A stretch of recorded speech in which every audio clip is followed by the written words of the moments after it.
इस सरकार को मुसलमान के प्रति बड़ी संवेदना नहीं है। ये दाऊद इब्राहिम को तो जानते हैं, लेकिन अशफाकुल्लाह खां को नहीं जानते। हमारी लोगों की हत्या हुई और हमारे लोग ही के खिलाफ मुकदमा दर्ज किया गया। ये कैसा इंसाफ? मतलब कि पुलिस जिसको चाहिए उसका उत्पीड़न की, जितना उत्पीड़न करना चाहती थी पुलिस उतना उत्पीड़न की और पूरे अभी कर रही है। पुलिस प्रशासन ने यहाँ पर हमारे लोगों के हाथ में पत्थर तो दिखाए कि जो पत्थर चला रहे हैं, क्या एक भी व्यक्ति के हाथ में ये दिखाया किसी के हाथ में कोई असला था? कोई वीडियो दिखाई? उनके तो ड्रोन कैमरे भी चल रहे थे। ये भाजपा की सरकार है, ये झूठ आधारित बातों को ज्यादा प्रचार करते हैं, जो सही बातें हैं उस पर कम प्रचार करते हैं। जो लोग मुलजिम हैं, जिनके हम उंगली उठा रहे हैं कि उन्होंने गोली चलाई है, हम कैसे उम्मीद करें कि हमें इंसाफ हो? ये हत्या जो है पुलिस ने अपने असलहे से किया है या प्राइवेट असलहे से किया है, लेकिन पुलिस ने ही हत्या किया है। पुलिस प्रशासन ने तो ये भी कहा था गोली हमने नहीं चलाई है। क्या आप लोगों ने वीडियो नहीं देखी थी गोली चली? पुलिस यहाँ उत्पीड़न की कार्यवाही बड़े पैमाने पर कर रही है। संभल में 24 नवंबर को शाही जामा मस्जिद के सर्वे के दौरान हुई हिंसा के बाद आज सपा का 11 लोगों का डेलीगेशन पीड़ित परिवारों से मिलने पहुंचा है। वहीं उन्हें 5-5 लाख रुपए का चेक भी सौंपा है। तो वहीं पहली बार संभल के सपा सांसद जियाउर रहमान बर्क भी इस डेलीगेशन में शामिल थे। वह भी आज पहली बार संभल पहुंचे हैं। इसमें नेता प्रतिपक्ष माता प्रसाद पांडे भी शामिल है। वहीं विधानसभा परिषद के नेता प्रतिपक्ष लाल बिहारी यादव शामिल है। वहीं सपा सांसद जियाउर रहमान बर्क ने मीडिया से बात करते हुए कहा है कि मेरा निवास भी यहाँ पर है, उसके बाद भी मुझे यहाँ पर आने से पुलिस के द्वारा रोका गया था। मैं यहाँ के पीड़ित परिवार वालों से मिलना चाहता था। वहीं उन्होंने कहा है कि संभल अति संवेदनशील एरिया रहा है, मगर 29 साल के पहले और अब तक बिल्कुल भी कोई झगड़ा हिंदू मुस्लिम नहीं हुआ था। उन्होंने कहा है कि जिस तरह के मेरे ऊपर पुलिस ने आरोप लगाए हैं वो पूरी तरीके से झूठे हैं। उन्होंने कहा है कि जिस वक्त ये दंगा यहाँ पर हुआ है उस वक्त मैं बेंगलोर में सुन्नी मुस्लिम पर्सनल लॉ की बोर्ड की मीटिंग में शामिल था। वहीं उन्होंने कहा है कि संभल के विधायक के पुत्र भी इस हिंसा में शामिल नहीं थे। उन्होंने कहा है कि पुलिस ने पूरी तरीके से प्लानिंग के तहत इस तरीके की घटना को अंजाम दिया और हमारे ऊपर झूठे मुकदमे लिखवाए। हम लोगों ने अभी तो पूरा सबसे मुलाकात नहीं हुई, लेकिन हम लोगों ने जो यहाँ जाना है ये है कि पुलिस यहाँ उत्पीड़न की कार्यवाही बड़े पैमाने पर कर रही है, जो अनुचित है। पुलिस कह रही है कि तो आपस में गोलियां मार दी। देखिए, ये पुलिस कभी भी ऐसा कहती है। पुलिस तो ये कहती है कि ये असलाहा ही नहीं है, लेकिन आपको पता होना चाहिए जब कभी ज़रूरत होती है तो जो असलहे पकड़े जाते हैं नाजायज, वो इनके माल खाने में रखे जाते हैं। जब ज़रूरत होती है तो माल खाने से निकाल लेते हैं और उसका प्रयोग करते हैं और बहाना बना देते हैं कि पुलिस की गोली से नहीं मारा गया। आप क्या मांग करते हैं इस मामले में? पहले भी आप देखिए, इसमें जो है जांच बैठी है, जांच चल रहा है। अब जांच कमेटी की रिपोर्ट हमारे मुख्यमंत्री जी ने जब सदन में अपना बयान दिया था तो कहा था जांच कमेटी की रिपोर्ट हम सदन के पटल पर रखेंगे। मैंने पूछा भी था कि कमीशन ऑफ इंक्वायरी एक्ट में अगर आप इसे बैठाए हैं तब तो आप जांच रिपोर्ट सदन में रखेंगे, तो इस पर वो मौन रह गए थे। लेकिन उन्होंने चूंकि असेंबली में कहा है कि सदन में वो रिपोर्ट आएगी, आप लोगों को पता चलेगा।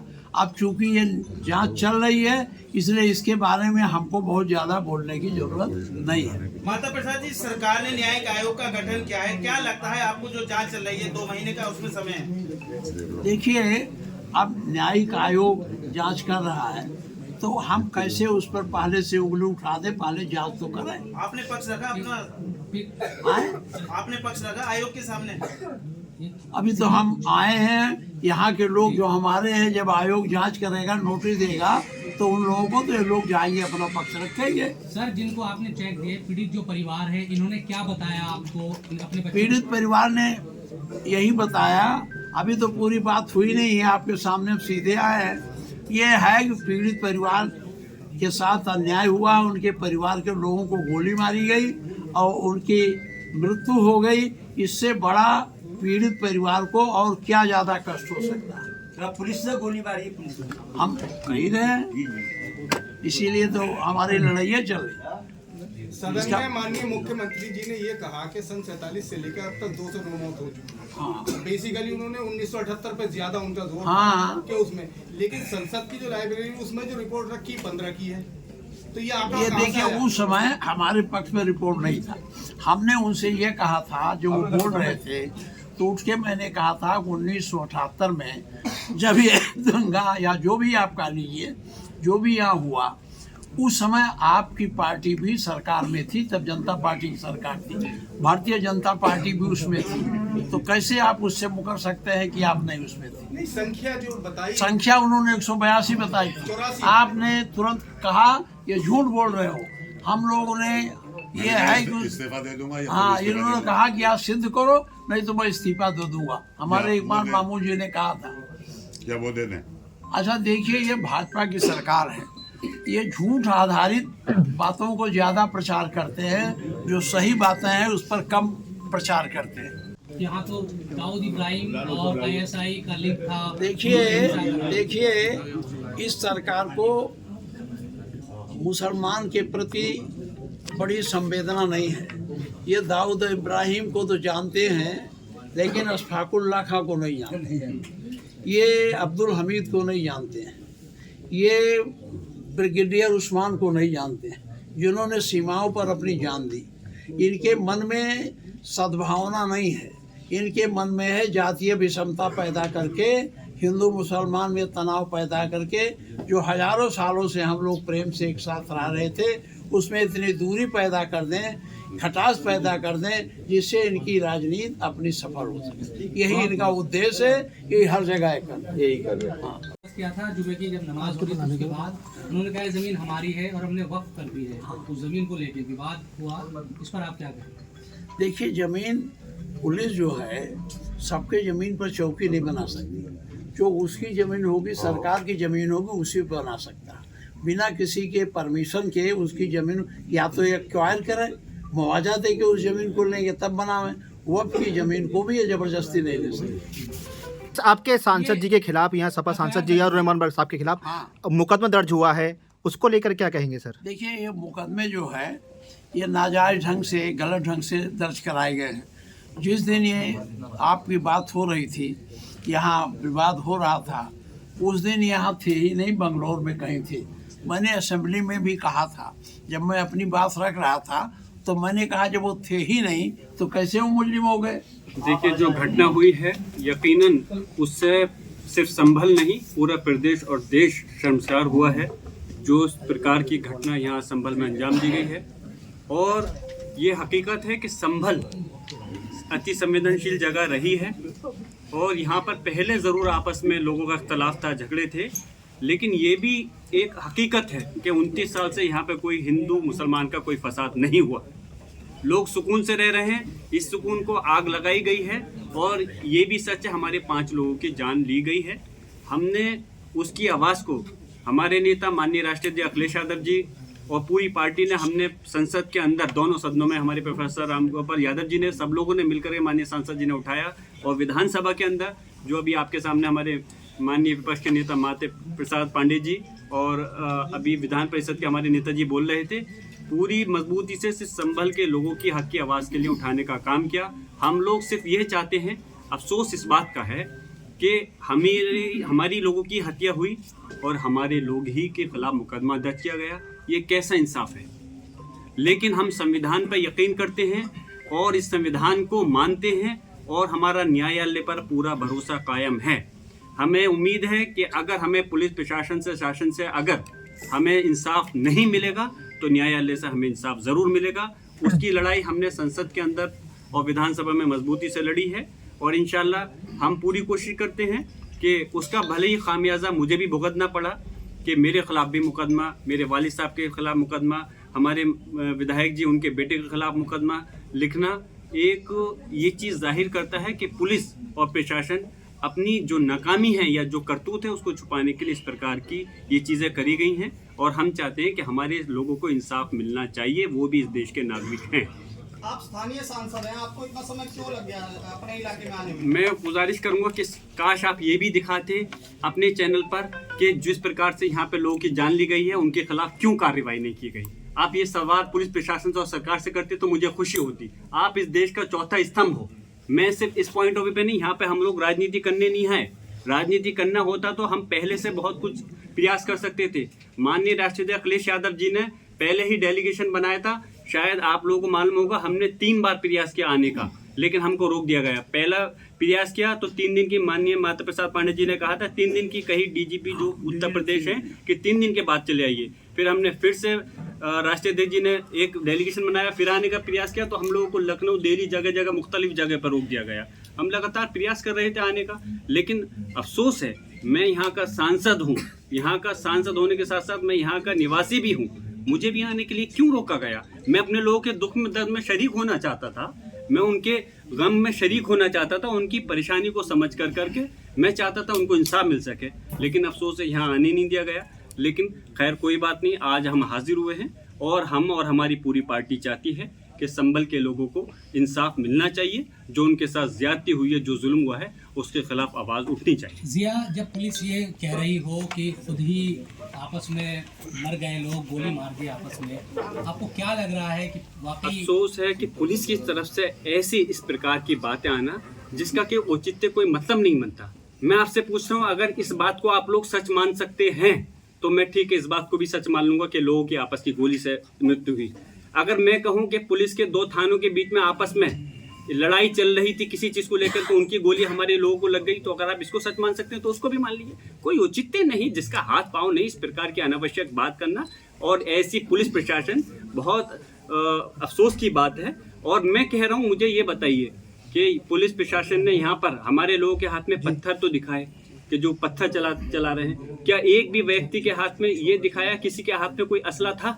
कोई वीडियो दिखाई? उनके तो ड्रोन कैमरे भी चल रहे थे, क्योंकि हमारे लोगों ने कोई तैयारी नहीं थी। सिर्फ वो वहां पर गए थे इसलिए कि क्यों दोबारा से सर्वे किया जा रहा है, इस चीज़ को जानना चाहते थे। उसके एवज में उनको पता नहीं था कि इस प्रकार का हमला उन लोगों के ऊपर, जो निहत्थे लोग वहां गए थे, ऐसी कार्रवाई हो जाएगी और हमारे 5 लोगों की जान ले ली जाएगी। जान तो सिर्फ 5 लोगों की गई है, लेकिन घायल 2 दर्जन से ज़्यादा लोग घायल हैं जिनके ऊपर वो हुआ है। अफसोस है कि जैसे अभी हमारे लाल बिहारी साहब, हमारे नेता प्रतिपक्ष विधान परिषद ने कहा कि उन्हीं के गोली लगी और कोई मुकदमा अभी तक नहीं।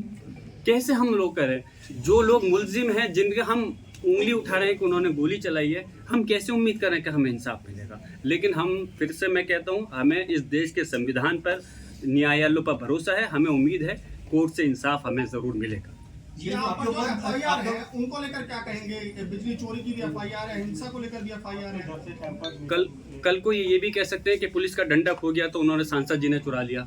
कल को ये भी कह सकते हैं कि क्या कहते हैं, मीडिया का कोई कैमरा चोरी हो गया तो सांसद जी ने चुरा लिया। इन लोगों से कोई भी, ये सिर्फ और सिर्फ इस प्रकार के जो काम कर रहे हैं, अपनी नाकामी को छुपाने के लिए इस टाइप की चीज़ों कर रहे हैं। अफसोस है, मैं पूछना चाहता हूँ, मैं यहाँ का नागरिक होने के साथ साथ सांसद हूँ, इस जनता का प्रतिनिधि हूँ। अगर जनता ने मुझे चुन करके भेजा है, अगर मैं उन पर हो रहे जुल्म की आवाज़ मैं नहीं उठाऊंगा तो कौन उठाएगा? मेरा मकसद ये नहीं है कि सिर्फ मेरे लोगों पर जुल्म हो और मैं उनसे, पुलिस प्रशासन से सौदा कर करके मैं खामोश बैठ जाऊँ। मेरा फ़र्ज़ बनता है, लोगों ने मुझे जो वोट दिया है इसलिए दिया है कि मैं उनके गम में, दुख में शरीक हो सकूँ, उनके ऊपर हो रही परेशानियों के लिए आगे उनकी मदद कर सकूँ। उसी के तहत मैंने अपनी आवाज़ को बुलंद किया। उस आवाज़ को दबाने के लिए पुलिस प्रशासन ने इस काम किया। मेरे खिलाफ झूठे मुकदमे लिखे। जब वहाँ मौजूद नहीं था तो कैसे ये घटना घट गई और कैसे मेरे ऊपर मुकदमा लिख गया? आपसे मैं मीडिया वालों के माध्यम से कहना चाहता हूँ कि अगर मेरी मानसिकता ये होती, मेरी सोच होती कि मैं इस प्रदेश का संभल के उसमें आग लगाना चाहता हूँ, तो पहले से तो ताकत में हम दादा मोहतरम के टाइम से सबसे रहे। 29 साल से क्यों यहाँ पर दंगा फसाते हैं? अगर हम ये चाहते, पहले दिन जब सर्वे हुआ था 19 तारीख में, जब मैं वहाँ मौजूद था, उस दिन दंगा फसाद क्यों नहीं हुआ? 22 तारीख में जब जुमे के दिन, अगर जब नमाज से हमारे लोगों को रोका गया तो उस दिन दंगा क्यों नहीं हुआ? तब होता। मैं आरोपी के मैंने भड़का दिया। जब मैं मौजूद नहीं, हज़ारों किलोमीटर दूर बेंगलोर के अंदर all India Muslim personal law board की बैठक में गया था, तो आप कह रहे हो दंगा भड़का दिया। उन्होंने कहा कि उसके माध्यम से उन्होंने इस प्रकार की स्पीच दी। मुझे स्पीच दिखाइए कि जिसके अंदर कि मैंने गलत कहा हो। मैंने कानून के माध्यम का इस पर कहा था कि अच्छा, मैंने ये अल्फाज कहा मस्जिद ये है और रहेगी, तो क्या गलत था? प्लेसेस ऑफ वर्शिप एक्ट है, हमारे पार्लियामेंट का बनाया हुआ कानून है। वो कानून कहता है 1947 से पहले जो भी चीज़ धार्मिक स्थल, चाहे मस्जिद, मंदिर, गिरजाघर, ये जो भी हो, अपने अस्तित्व में रहेगी, उसके साथ कोई बदलाव नहीं होगा। तो कहाँ से कानून ये गलत हो गया? कहाँ से भड़का हो गया? तो उनको पता था कि इस प्रकार से ये चीज़ उनकी रिपोर्ट झूठी साबित हो जाएगी।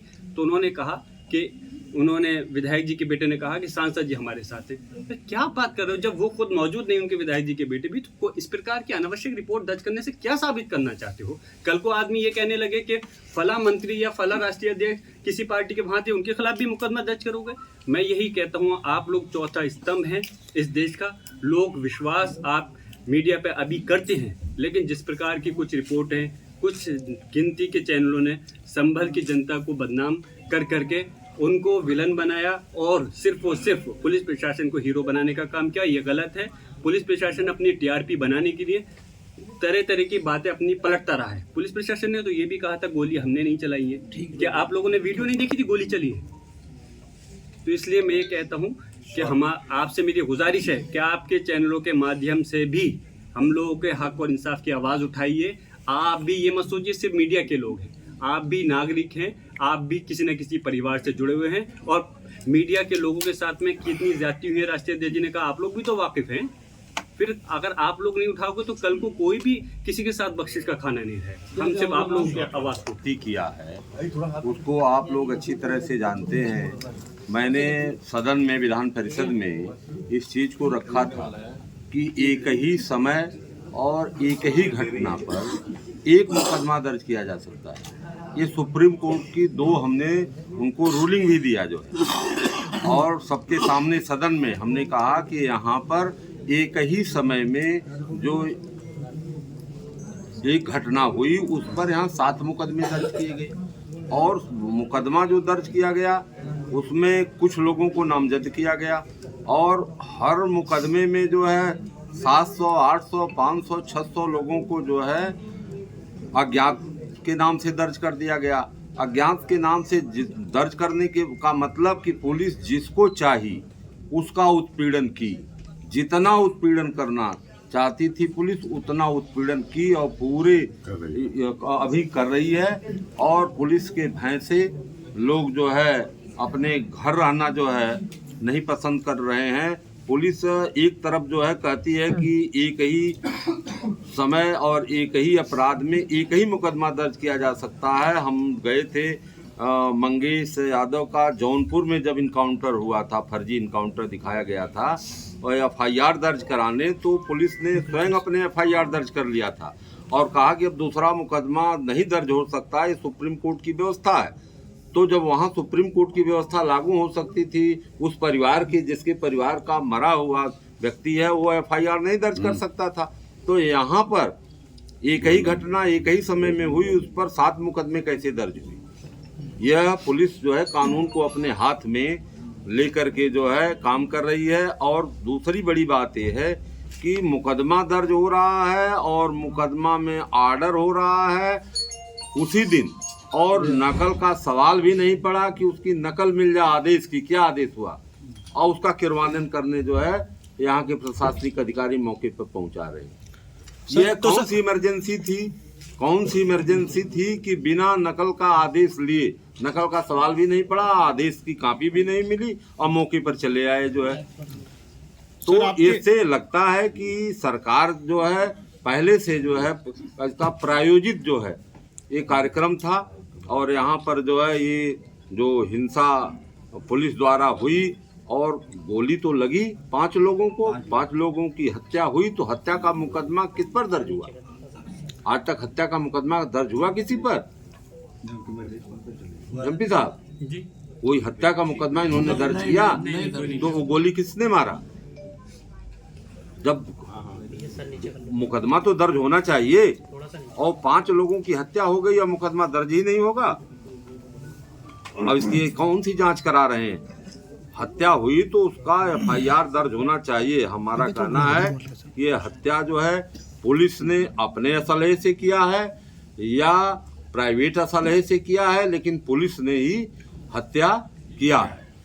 उसके जब पुलिस हत्या हो गई तो पब्लिक ने जो है जो ईंट पत्थर था अपने बचाव में चलाने का काम किया।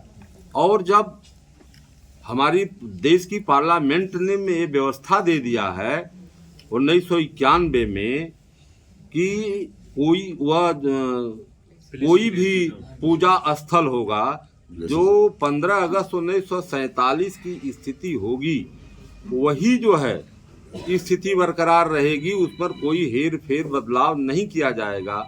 यह 91 में देश की पार्लियामेंट ने पास किया, उस पर रूलिंग बन गई जो है। तो फिर मंदिर हो या मस्जिद हो, उसको जो है छेड़छाड़ करने, उसको जो है जांच कराने का कोई औचित्य नहीं था। लेकिन सरकार ने जो है इसको जानते हुए भी, उनके अधिकारियों के नॉलेज में ये चीज़ है, इसके बाद भी जो है इस तरह की घटना यहाँ पर हुई जो बहुत ही निंदनीय है। और उस पीड़ित परिवार की जो दशा है आप लोग समझ ही रहे होंगे कि जिसके परिवार में नाजायज ढंग से जिसकी हत्या हो गई, उस परिवार की क्या स्थिति होगी जो है। हम जो है मांग ये करते हैं कि सरकार जो है पुलिस पर पहले हत्या का मुकदमा दर्ज करे, जिन लोगों ने गोली चलाया और 5 लोगों की निर्मम हत्या किया।